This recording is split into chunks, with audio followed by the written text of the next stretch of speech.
અમદાવાદથી થોડે દૂર આવેલી એક શાંત અને હરિયાળી સોસાયટીમાં મલ્હોત્રા હાઉસ નામનો એક સુંદર બંગલો હતો. આ ઘરમાં રહેતા હતા રાજેશભાઈ મલ્હોત્રા અને તેમની જીવનસાથી કમળાબેન. આખી સોસાયટીમાં લોકો આ દંપતીને પ્રેમ અને આદરથી ઓળખતા, કારણ કે બંનેએ આખી જિંદગી મહેનત, ઈમાનદારી અને સંસ્કારોના બળ પર પોતાનો પરિવાર ઊભો કર્યો હતો. આજે તેમની પાસે 4 સફળ દીકરા હતા: આકાશ, રોહિત, અમિત અને સુમિત. પણ આ સફળતા પાછળ વર્ષો સુધીનો સંઘર્ષ છુપાયેલો હતો. એક સમય એવો પણ હતો જ્યારે રાજેશભાઈ દિવસ રાત નોકરી કરીને ઘરે મોડા પરત ફરતા અને કમળાબેન પોતાના માટે નવી સાડી ન ખરીદી દીકરાઓની ફી ભરતી. ઘરમાં ઘણીવાર માત્ર એક જ શાક બનતું છતાં સંતાનોને ક્યારેય કોઈ વસ્તુની કમી અનુભવવા દેતા નહોતા. રાજેશભાઈ હંમેશા હસીને કહેતા, આજે ભલે આપણે તકલીફ સહન કરીએ, પણ આવતીકાલે આપણા દીકરાઓના જીવનમાં ક્યારેય અંધકાર નહીં રહે. ચારેય દીકરાઓ પણ નાનપણમાં પપ્પાને વળગી પડતા અને કહેતા, પપ્પા, અમે મોટા થઈને તમને દુનિયાની બધી ખુશીઓ આપીશું, ક્યારે એકલા નહીં છોડીએ. આ શબ્દો સાંભળીને રાજેશભાઈ અને કમળાબેનની આંખોમાં ખુશીઓના આંસુ આવી જતા. સમયની સાથે સાથે વર્ષો વીતી ગયા. ચારેય દીકરાઓને ભણી ગણીને પોતાના જીવનમાં ખૂબ સફળ બનાવ્યા અને આખી સોસાયટી કહેતી, રાજેશભાઈ ખરેખર નસીબદાર છે. આવા લાયક સંતાનો દરેકને ક્યાં મળે છે. પરંતુ સમયના ગર્ભમાં એક એવી કઠોર સચ્ચાઈ છુપાયેલી હતી જે આ સુખી પરિવારને અંદરથી તોડી નાખવાની હતી. આગળ શરૂ થશે એ સફર જ્યાં સંતાનોની સફળતા જ માતા પિતાના દુઃખનું સૌથી મોટું કારણ બનશે. સમય પાંખો લગાવીને ઉડી ગયો. ચારેય દીકરાઓ હવે યુવાન બની ગયા હતા. આકાશ એન્જિનિયરિંગમાં, રોહિત મેડિકલમાં, અમિતને વિદેશમાં અભ્યાસ કરવાની તક મળી અને સુમિતને બિઝનેસમાં રસ હતો. દરેક સંતાનના સપનાને પોતાના સપના માનીને રાજેશભાઈએ દિવસ રાત એક કરી દીધા. ઘણીવાર ઓફિસમાંથી સીધા બીજી નોકરી પર જતા, રાત્રે મોડા ઘરે આવતા અને બીજા દિવસે ફરી વહેલી સવારે નીકળી પડતા.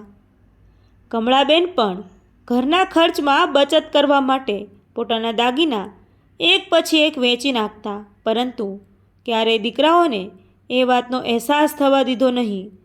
જ્યારે અમિતના વિદેશ જવાના ખર્ચ માટે લાખો રૂપિયાની જરૂર પડી, ત્યારે રાજેશભાઈએ વર્ષોની બચત તોડી નાખી, પીએફ ઉપાડી લીધો અને પોતાના સપનાનું નાનું પ્લોટ પણ વેચી દીધું.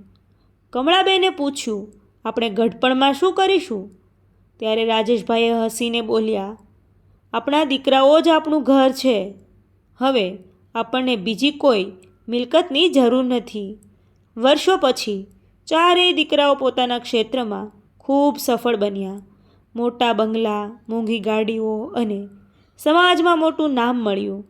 રાજેશભાઈ અને કમળાબેન ભગવાનનો આભાર માનતા હતા કે તેમની મહેનત રંગ લાવી, પરંતુ સફળતા સાથે ધીમે ધીમે સંતાનોની દુનિયા બદલાવા લાગી. હવે ફોન ઓછા આવવા લાગ્યા, મુલાકાતો ઘટી ગઈ અને સમય નથી એ સૌથી સામાન્ય જવાબ બની ગયો. રાજેશભાઈ હજુ પણ દરેકને સમજાવતા, બાળકો કામમાં વ્યસ્ત છે, આપણો વિચાર તો કરે જ છે. પરંતુ કમળાબેનના મનમાં એક અજાણી ચિંતા જન્મી ગઈ હતી, કારણ કે તેમને લાગતું હતું કે સંબંધોમાં હવે પહેલાંની જેવી ઉષ્મા રહી નથી. અને એક દિવસ રાજેશભાઈના નિવૃત્તિના સમાચાર આવ્યા. એ દિવસ માત્ર નોકરીનો છેલ્લો દિવસ નહોતો, પરંતુ તેમની જિંદગીની સૌથી કઠિન પરીક્ષાની શરૂઆત હતી. રાજેશભાઈના નિવૃત્તિનો દિવસ આખા પરિવાર માટે ખુશીનો પ્રસંગ હોવો જોઈએ હતો. કંપનીએ તેમના સન્માનમાં ભવ્ય વિદાય સમારંભ યોજ્યો.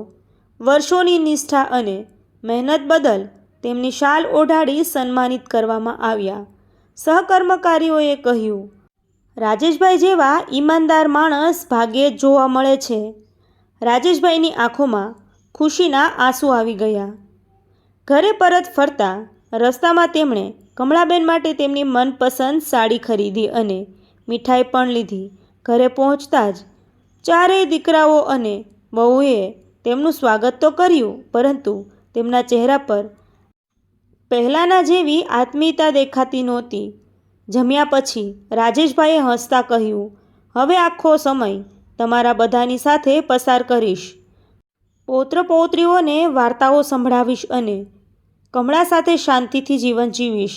પરંતુ તેમની વાત પૂરી થાય એ પહેલાં જ સૌથી મોટા દીકરાએ આકાશે એકબીજા તરફ જોતા ધીમા અવાજે કહ્યું, પપ્પા, અમારે પણ તમારી સાથે એક જરૂરી વાત કરવી છે. વાતાવરણ અચાનક ગંભીર બની ગયું. ચારેય દીકરાઓ અને વહુએ એક જ ટેબલ પર બેસી ગયા. કોઈની આંખોમાં પ્રેમ નહોતો, માત્ર ગણતરી હતી. રાજેશભાઈ અને કમળાબેન એકબીજા સામે જોઈ રહ્યા હતા, જાણે તેમના મનમાં કોઈ અજાણી ચિંતા જન્મી ગઈ હોય. થોડા ક્ષણના મૌન પછી આકાશ બોલ્યો, પપ્પા, હવે તમે નિવૃત્ત થઈ ગયા છો. અમારી પણ પોતાની જવાબદારીઓ વધી ગઈ છે. બાળકોનો ખર્ચ, લોનના હપ્તા અને ઘરની મોંઘવારી વચ્ચે એક નિર્ણય લેવો જરૂરી બની ગયો છે. રાજેશભાઈના ચહેરા પરનું સ્મિત ધીમે ધીમે ગાયબ થવા લાગ્યું, કારણ કે તેમને બિલકુલ ખબર નહોતી કે આગામી થોડા મિનિટોમાં તેમના પોતાના સંતાનો એવા નિર્ણય સંભળાવવાના હતા જે તેમના 40 વર્ષના સુખી સંસારને એક જ ક્ષણમાં તોડી નાખશે. ઘરમાં એક અજીબ શાંતિ છવાઈ ગઈ હતી.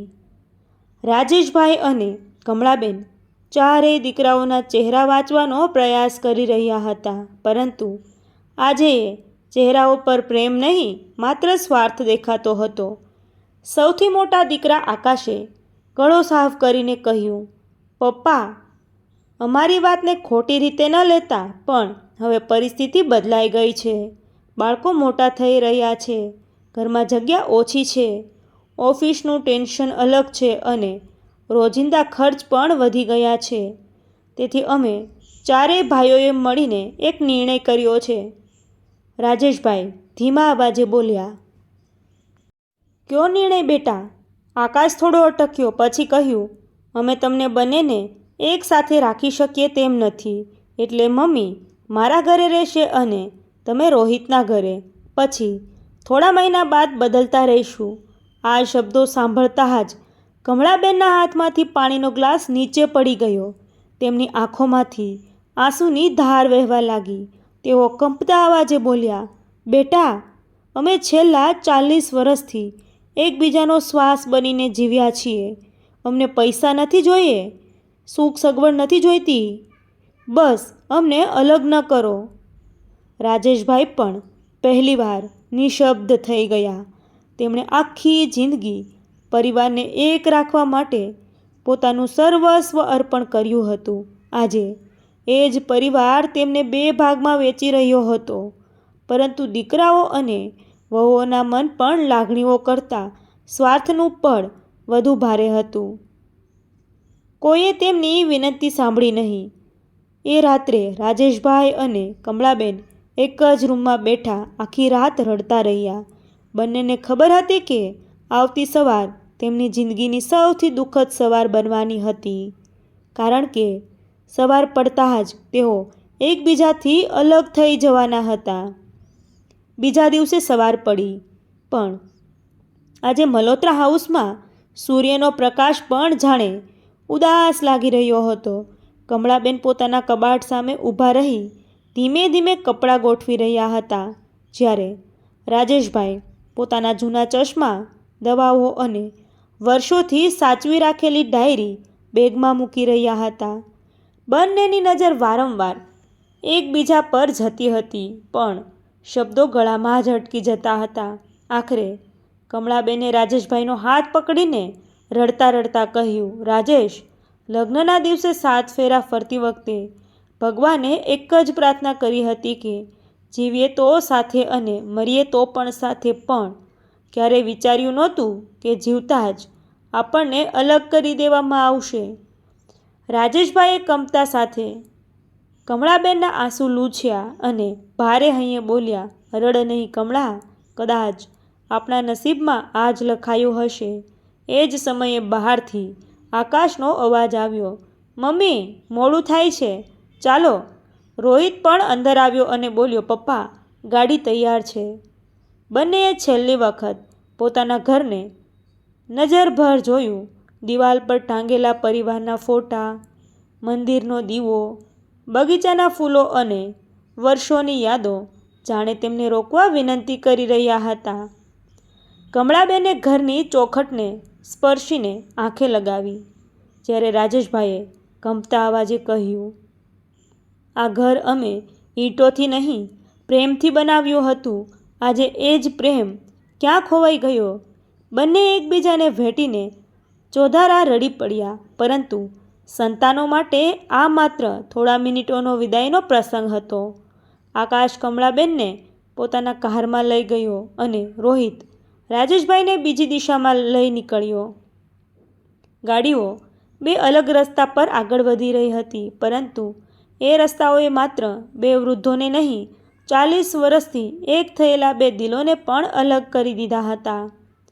કારની બારીમાંથી એકબીજાને છેલ્લી વાર જોતા બંનેની આંખોમાંથી આંસુ સતત વહેતા હતા અને એક ક્ષણે પ્રથમ વખત રાજેશભાઈને સમજાઈ ગયું કે વૃદ્ધાવસ્થામાં સૌથી મોટું દુઃખ ગરીબી નથી, પરંતુ પોતાના જીવતા જીવનસાથીથી જબરદસ્તીનો વિયોગ છે.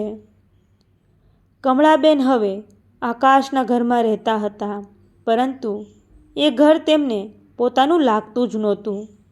સવારે વહેલા ઉઠીને તેઓ રસોડામાં મદદ કરવા જતા તો વહુ નેહા તરત જ કહી દેતી, મમ્મી તમે રહેવા દો, તમારા હાથેથી કંઈ પણ પડી જશે તો ફરી મને જ સાફ કરવું પડશે. કમળાબેન ચૂપચાપ પોતાના રૂમમાં પાછા ફરી જતા. બીજી તરફ રાજેશભાઈ રોહિતના ઘરે એક ખૂણામાં પડેલી ખુરશી પર કલાકો સુધી બાલ્કનીમાં બેસીને રસ્તા તરફ જોતા રહેતા. દરરોજ બપોરે તેઓ ખિસ્સામાંથી જૂનો મોબાઈલ કાઢીને કમળાબેનનો નંબર ડાયલ કરતા, પણ ઘણી વખત ફોન ઉપાડવામાં આવતો નહીં. ક્યારેક કમળાબેન વાત કરતા પણ તેમની બાજુમાં નેહા ઊભી રહેતી, એટલે બંને માત્ર એટલું જ કહી શકતા, તમે દવા સમયસર લીધી ને? અને હું મજામાં છું. બંને જાણતા હતા કે આ શબ્દો ખોટા હતા, છતાં એકબીજાને વધુ દુઃખ ન થાય એટલે સાચી પીડા છુપાવી લેતા.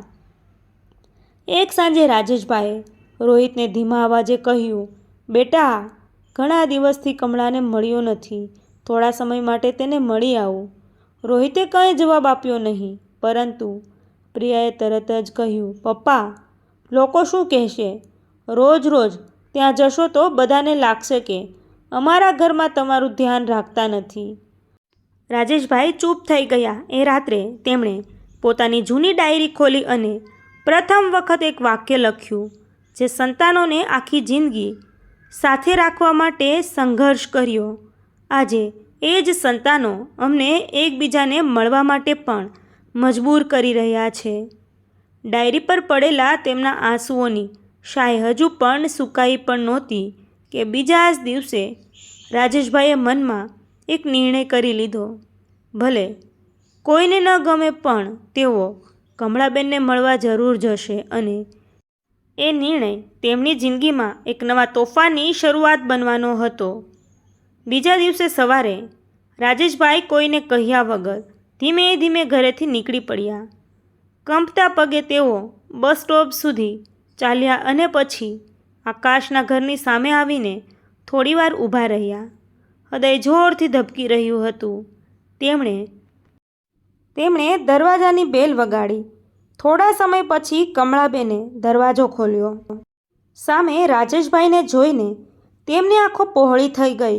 એક ક્ષણ માટે બંને એકબીજાને જોતા જ રહ્યા અને પછી કમળાબેન દોડી જઈ રાજેશભાઈને ભેટી પડ્યા. બંનેની આંખોમાંથી આંસુઓની ધાર વહેવા લાગી.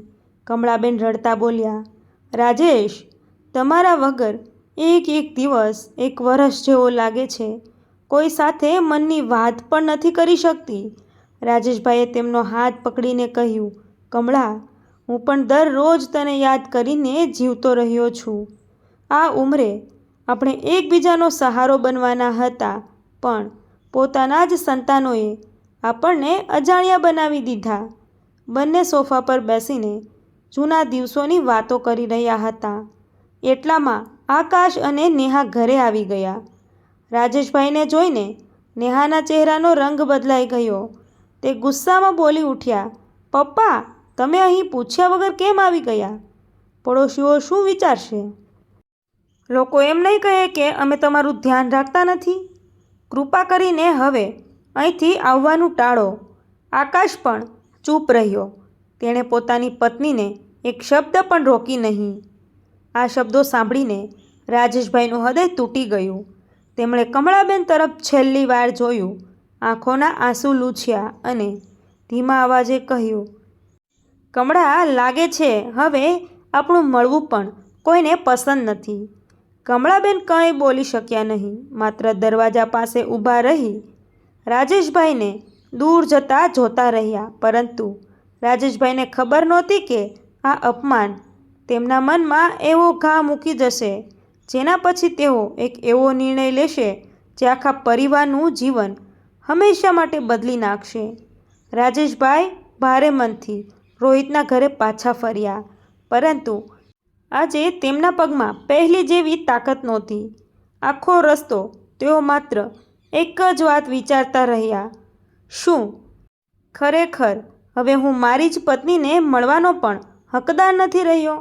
ઘરે પહોંચીને તેઓ સીધા પોતાના રૂમમાં ગયા. કોઈ સાથે વાત પણ ન કરી. રાત્રે જમવાનું પીરસાયું, પણ તેમની થાળીમાંનો એક પણ કોળિયો ગળેથી નીચે ઉતર્યો નહીં. રોહિતે ઔપચારિક રીતે પૂછ્યું, પપ્પા, તબિયત તો સારી છે ને?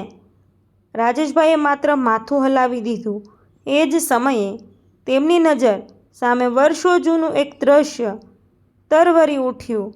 જ્યારે નાનકડા રોહિતને રાત્રે તીવ્ર તાવ આવ્યો હતો, ત્યારે આખી રાત રાજેશભાઈ તેને ખભા પર લઈને હોસ્પિટલના ચક્કર લગાવતા રહ્યા હતા અને સવારે પોતે બીમાર હોવા છતાં ઓફિસે ગયા હતા, જેથી દીકરાની દવાઓ માટે પૈસા પણ મળી રહે. આજે એ જ દીકરો સામે બેઠો હતો, પરંતુ તેની પાસે પિતાના મનનું દુઃખ વાંચવા માટે બે ક્ષણ પણ નહોતી. બીજી તરફ કમળાબેન પણ આખી રાત ઊંઘી શક્યા નહીં. રાજેશભાઈના જતાં જ તેમણે તકિયામાં મોઢું છુપાવીને ખૂબ રડ્યા. બીજા દિવસે તેમણે નેહાને ધીમેથી કહ્યું, બેટા, જો શક્ય હોય તો મને રાજેશ સાથે થોડો સમય વાત કરવા દે. નેહાએ નિષ્ક્રિય અવાજમાં જવાબ આપ્યો, મમ્મી, અત્યારે બધાને પોતપોતાનું કામ છે, પછી વાત કરજો.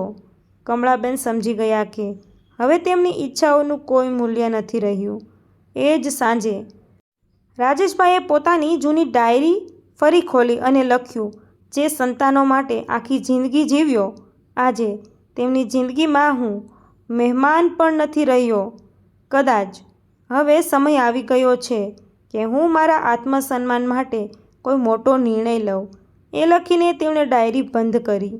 પરંતુ તેમને ખબર નહોતી કે આ ડાયરીના શબ્દો જ થોડા દિવસોમાં આખા પરિવારને અરીસો બતાવવાના હતા. દિવસો પસાર થતા ગયા અને રાજેશભાઈનું મૌન દિવસે ને દિવસે વધુ ઊંડું બનતું ગયું. જે માણસના હાસ્યથી આખું ઘર ઊંચી ઉઠતું હતું, હવે કલાકો સુધી બારી પાસે બેઠા રહી આકાશ તરફ જોઈ કંઈક વિચારતા રહેતા. કમળાબેનની હાલત પણ અલગ નહોતી. એક દિવસ તેમની તબિયત અચાનક બગડી ગઈ. બ્લડ પ્રેશર ખૂબ વધી ગયું. પણ નેહાએ માત્ર દવા આપીને કહ્યું, મમ્મી, થોડો આરામ કરો, મને ઓફિસ માટે મોડું થાય છે. કમળાબેનને એક ક્ષણે રાજેશભાઈની ખૂબ યાદ આવી. તેઓ હોત તો આખી રાત માથા પાસે બેસી રહેતા.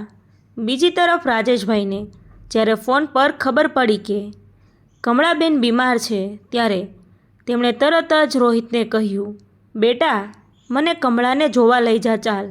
પરંતુ રોહિતે કામનું કારણ આપીને કહ્યું, પપ્પા, આજે સમય નથી, પછી લઈ જઈશ. એ શબ્દોએ રાજેશભાઈનું કાળજું ચીરી નાખ્યું. એ રાત્રે તેમણે ભગવાનની મૂર્તિ સામે હાથ જોડીને કહ્યું, હે ભગવાન, આખી જિંદગી મેં કોઈનું ખરાબ કર્યું નથી, તો પછી વૃદ્ધાવસ્થામાં આટલી મોટી સજા શા માટે? તેમની આંખોમાંથી આંસુ ટપકીને જમીન પર પડ્યા. પછી તેઓ શાંતિથી પોતાના રૂમમાં ગયા. કબાટમાંથી વર્ષો જૂની ફાઇલ, કેટલાક કાગળો અને પોતાની ડાયરી બહાર કાઢી. એક પછી એક બધા દસ્તાવેજો સામે મૂકીને તેમણે આખી રાત કંઈક લખ્યું, કંઈક ગોઠવ્યું અને અંતે ખૂબ જ શાંત અવાજે પોતાને જ કહ્યું, હવે સમય આવી ગયો છે.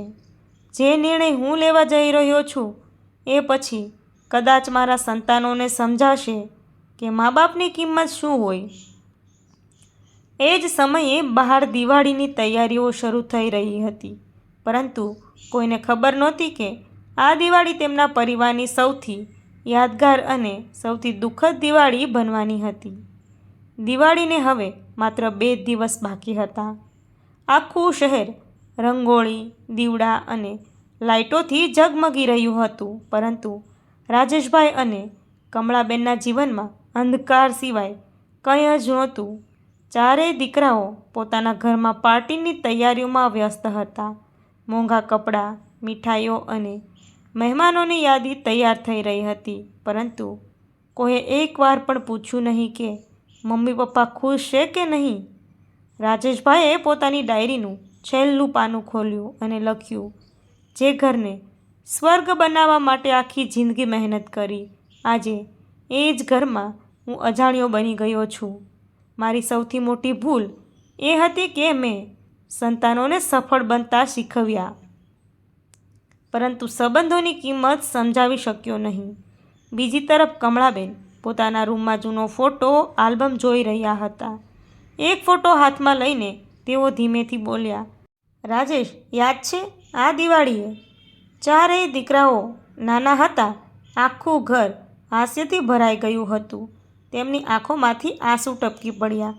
એ જ સાંજે રાજેશભાઈએ ચારેય દીકરાઓને ફોન કરીને કહ્યું, આવતીકાલે દિવાળીની રાત્રે બધા પરિવાર સાથે એકવાર ભેગા થઈએ. મને તમારી સાથે છેલ્લી વાર થોડું બોલવું છે. દીકરાઓએ વિચાર્યું કે કદાચ પપ્પા ભાવુક થઈ ગયા હશે, એટલે બધાએ હા પાડી દીધી, પરંતુ કોઈને ખ્યાલ નહોતો કે રાજેશભાઈના મોઢેથી નીકળનારા શબ્દો માત્ર ભાષણ નહીં, પરંતુ આખા પરિવારના અહંકારને હચમચાવી નાખનાર સત્ય બનવાના હતા. અને એ રાત પછી તેમના જીવનમાં ક્યારેય કંઈ પણ પહેલાં જેવું રહેવાનું નહોતું. દિવાળીની રાત આવી પહોંચી. આખું મલ્હોત્રા હાઉસ રંગબેરંગી લાઇટોથી ઝગમગી રહ્યું હતું. મહેમાનોનું હાસ્ય, બાળકોના ફટાકડાના અવાજો અને સંગીતથી આખું વાતાવરણ ખુશીઓથી ભરેલું લાગતું હતું. પરંતુ આ બધાની વચ્ચે રાજેશભાઈ અને કમળાબેન એક ખૂણામાં શાંતિથી બેઠા હતા. કોઈ મહેમાન તેમને ઓળખતો હતો તો માત્ર ઔપચારિક સ્મિત કરીને આગળ વધી જતો હતો. થોડા સમય પછી રાજેશભાઈ ધીમે ધીમે ઊભા થયા, હાથમાં પોતાની જૂની ડાયરી લીધી અને સ્ટેજ તરફ ચાલ્યા. માઇક હાથમાં લેતા જ આખો હોલ શાંત થઈ ગયો. રાજેશભાઈએ એક ઊંડો શ્વાસ લીધો અને કહ્યું, આજે હું કોઈ ફરિયાદ કરવા ઊભો નથી થયો, માત્ર મારી જિંદગીનું એક સત્ય કહેવા આવ્યો છું. જ્યારે મારા ચારેય દીકરાઓ નાના હતા ત્યારે મેં અને કમળાએ અનેક રાતો ભૂખ્યા રહીને તેમને ભણાવ્યા, તેમની દરેક ઈચ્છા પૂરી કરી અને ક્યારેય અમારી ખુશીઓનો વિચાર કર્યો નહીં. અમને લાગતું હતું કે એક દિવસ આ જ સંતાનો અમારા ઘડપણનો સહારો બનશે, પરંતુ આજે પરિસ્થિતિ એવી છે કે છેલ્લા 40 વર્ષથી જે પત્ની મારી સાથે દરેક સુખ દુઃખમાં ઊભી રહી, તેને મળવા માટે પણ મને બીજા લોકોની પરવાનગી લેવી પડે છે. કદાચ મારી સૌથી મોટી ભૂલ એ હતી કે મેં મારા સંતાનોને ઓછું ઉડવું શીખવ્યું, પરંતુ એ ક્યારેય શીખવી શક્યો નહીં કે ઊંચે પહોંચ્યા પછી પોતાના મૂળને ભૂલવા નહીં. આ શબ્દો સાંભળીને આખા હોલમાં સન્નાટો છવાઈ ગયો. મહેમાનોની આંખો ભીની થઈ ગઈ, પરંતુ ચારેય દીકરાઓના ચહેરા પર ગભરાટ સ્પષ્ટ દેખાતો હતો, કારણ કે રાજેશભાઈ હજુ બોલવાનું પૂરું કર્યું જ નહોતું. તેમના હાથમાં રહેલી ડાયરીમાં એવું એક સત્ય લખાયેલું હતું જે બહાર આવતા જ આખા પરિવારનું જીવન હંમેશા માટે બદલાઈ જવાનું હતું. રાજેશભાઈએ ધીમે ધીમે પોતાની જૂની ડાયરી ખોલી. આખા હોલમાં પીનપડિયાનો અવાજ પણ સંભળાય એવો સન્નાટો છવાઈ ગયો હતો. તેમણે ડાયરીમાંથી એક પીળો પડી ગયેલો કાગળ બહાર કાઢ્યો અને બોલ્યા, "આ કાગળ કોઈ વસિયતનામું નથી, આ મારી જિંદગીનો હિસાબ છે." તેમણે વાંચવાનું શરૂ કર્યું. આકાશના એન્જિનિયરિંગ માટે મેં મારી પિતાની યાદગાર ઘડિયાળ વેચી હતી. રોહિતના મેડિકલના ખર્ચ માટે કમળાના દાગીના ગીરવે મૂક્યા હતા. અમિતને વિદેશ મોકલવા માટે મેં વર્ષોની બચત અને મારું સપનાનું પ્લોટ વેચી દીધું હતું અને સુમિતનો ધંધો શરૂ થાય એ માટે નિવૃત્તિ પહેલાં લીધેલા લોનના હપ્તા હું છેલ્લા દિવસ સુધી ભરતો રહ્યો. આ શબ્દો સાંભળીને ચારેય દીકરાઓની આંખો નીચે ઝૂકી ગઈ. રાજેશભાઈ આગળ બોલ્યા, "આ બધું મેં કોઈ ઉપકાર સમજીને નહોતું કર્યું, કારણ કે મા બાપ ક્યારેય સંતાનો પર ઉપકાર કરતા નથી. તેઓ તો માત્ર પ્રેમ કરે છે. પરંતુ આજે મને સૌથી વધારે દુઃખ એ વાતનું છે કે જે સંતાનો માટે આખી જિંદગી લડ્યો એ જ સંતાનો મારા માટે અને કમળાના સંબંધને ભારે સમજી બેઠા." તેમણે કમળાબેનનો હાથ પકડી લીધો અને ભારે અવાજે કહ્યું, "આજે આટલા બધા લોકોની સામે હું એક નિર્ણય જાહેર કરું છું. હવે હું અને કમળા કોઈ દીકરાના ઘરે નહીં રહીએ. આજથી અમે આ ઘર, આ મિલકત અને આ સુખ સગવડ બધું પાછળ મૂકી અમારા આત્મસન્માન સાથે નવી જિંદગી જીવવા જઈ રહ્યા છીએ. તમે બધાએ અમને અલગ કર્યા હતા. હવે અમે પોતે જ તમારી જિંદગીમાંથી દૂર થઈ જઈએ." આટલું કહીને રાજેશભાઈએ ડાયરી બંધ કરી. કમળાબેનનો હાથ મજબૂતીથી પકડી લીધો અને સ્ટેજ પરથી નીચે ઉતરી ગયા. ચારેય દીકરાઓ દોડી આવ્યા, પરંતુ પહેલીવાર તેમને સમજાયું કે વર્ષોથી જે માતા પિતાને તેઓ રોકી શક્યા નહોતા, આજે કદાચ તેમને હંમેશા માટે ગુમાવવાના હતા. રાજેશભાઈ અને કમળાબેન ધીમે ધીમે દરવાજા તરફ આગળ વધવા લાગ્યા. આખા હોલમાં હાજર દરેક વ્યક્તિની આંખો તેમની તરફ જ હતી. ચારેય દીકરાઓ દોડીને તેમની સામે આવી ગયા. આકાશ રડતા રડતા બોલ્યો, "પપ્પા, અમારાથી મોટી ભૂલ થઈ ગઈ. કૃપા કરીને અમને છોડીને ન જાઓ." રોહિત રાજેશભાઈના પગમાં પડી ગયો અને કહ્યું, "પપ્પા, એક તક આપો, અમે બધું સુધારી દઈશું." અમિત અને સુમિતની આંખોમાંથી પણ આંસુઓ અટકતા નહોતા, પરંતુ રાજેશભાઈને ધીમેથી પોતાના પગ પાછળ ખેંચી લીધા અને ભારે અવાજે કહ્યું, "આજે તમારા આંસુ જોઈને મને ખુશી નથી થતી બેટા, કારણ કે જ્યારે મારી અને કમળાની આંખોમાંથી રોજ આંસુ વહેતા હતા ત્યારે તમારામાંથી કોઈએ જોયા નહોતા. વૃદ્ધ મા બાપને રોટલી કરતાં વધારે પ્રેમ અને સન્માનની ભૂખ હોય છે. તમે અમને ઘર આપ્યું પણ પોતાનાપણું છીનવી લીધું, અમને રૂમ આપ્યો પણ સંબંધોનો હૂંફાળો સ્પર્શ છીનવી લીધો. સૌથી મોટું દુઃખ એ નથી કે તમે અમને અલગ રાખ્યા. સૌથી મોટું દુઃખ એ છે કે તમને ક્યારેય લાગ્યું જ નહીં કે તમે ખોટું કરી રહ્યા છો." કમળાબેને પણ આંસુ લૂછતા કહ્યું, "બેટા, માતા પિતા ક્યારેય સંતાનને શાપ આપતા નથી. અમે આજે પણ ભગવાન પાસે તમારી ખુશી જ માંગીએ છીએ, પણ હવે અમારું બાકીનું જીવન આત્મસન્માન સાથે જીવવા માંગીએ છીએ." આખો હોલ નિશબ્દ થઈ ગયો. મહેમાનોની આંખોમાં પણ આંસુ હતા. રાજેશભાઈએ છેલ્લી વાર પોતાના ઘરને નજરભર જોયું. કમળાબેનનો હાથ મજબૂતીથી પકડી લીધો અને બંને ધીમે ધીમે બહાર નીકળી ગયા. પાછળથી ચારેય દીકરાઓનો રડવાનો અવાજ સતત સંભળાતો રહ્યો, પરંતુ આ વખતે રાજેશભાઈએ એક પણ વખત પાછળ ફરીને જોયું નહીં, કારણ કે કેટલીક ભૂલો એવી હોય છે જેના આંસુ પણ સમયને પાછો લાવી શકતો નથી. રાજેશભાઈ અને કમળાબેન એ રાત્રે પોતાનું ઘર છોડીને નીકળી ગયા. હાથમાં માત્ર એક નાની બેગ, રાજેશભાઈની જૂની ડાયરી અને જીવનભરની યાદો હતી. બહાર ઠંડી પવન ચાલી રહી હતી, પરંતુ બંનેના દિલમાં વર્ષોથી દબાયેલું દુઃખ આજે શબ્દો બનીને બહાર આવી રહ્યું હતું. થોડે દૂર આવેલા એક વૃદ્ધાશ્રમના દરવાજા પર પહોંચીને રાજેશભાઈએ બેલ વગાડી. આશ્રમના સંચાલક બહાર આવ્યા અને બંનેને જોઈને પ્રેમથી અંદર લઈ આવ્યા. ત્યાં ઘણા એવા વૃદ્ધો હતા જેમની કહાની પણ લગભગ રાજેશભાઈ અને કમળાબેન જેવી જ હતી. કોઈને દીકરાએ ઘરેથી કાઢી મૂક્યો હતો, કોઈને દીકરીએ ભૂલી દીધા હતા, તો કોઈ વર્ષોથી સંતાનોની રાહ જોતો હતો. તેમની વાતો સાંભળીને રાજેશભાઈને સમજાયું કે તેઓ એકલા નહોતા, પરંતુ એવા હજારો માતા પિતામાંથી એક હતા જેમણે સંતાનો માટે આખી જિંદગી જીવ્યા હતા, છતાં પણ ઘડપણમાં એકલતા મેળવી. બીજી તરફ મલ્હોત્રા હાઉસમાં દિવાળીના દીવા તો હજુ પણ સળગી રહ્યા હતા, પરંતુ ઘરમાં ખુશીનો એક પણ કિરણ બાકી રહ્યો નહોતો. ચારેય દીકરાઓનું હવે દરેક ખૂણે માતા પિતાની યાદ આવતી હતી.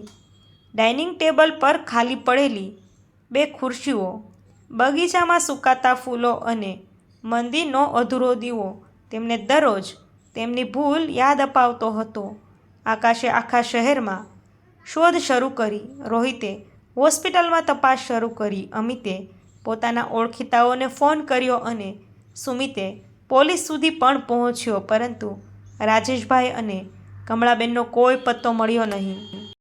દિવસો અઠવાડિયામાં અને અઠવાડિયા મહિનાઓમાં બદલાઈ ગયા, પરંતુ માતા પિતાનો કોઈ સમાચાર ન મળતા ચારેય ભાઈઓ અંદરથી તૂટી પડ્યા. તેમણે હવે સમજાઈ ગયું હતું કે પૈસાથી બધું ખરીદી શકાય છે, પરંતુ એકવાર તૂટી ગયેલો વિશ્વાસ અને જીવતા ભગવાન સમાન માતા પિતાનો પ્રેમ ફરીથી મેળવવો દુનિયાનું સૌથી મુશ્કેલ કામ હતું.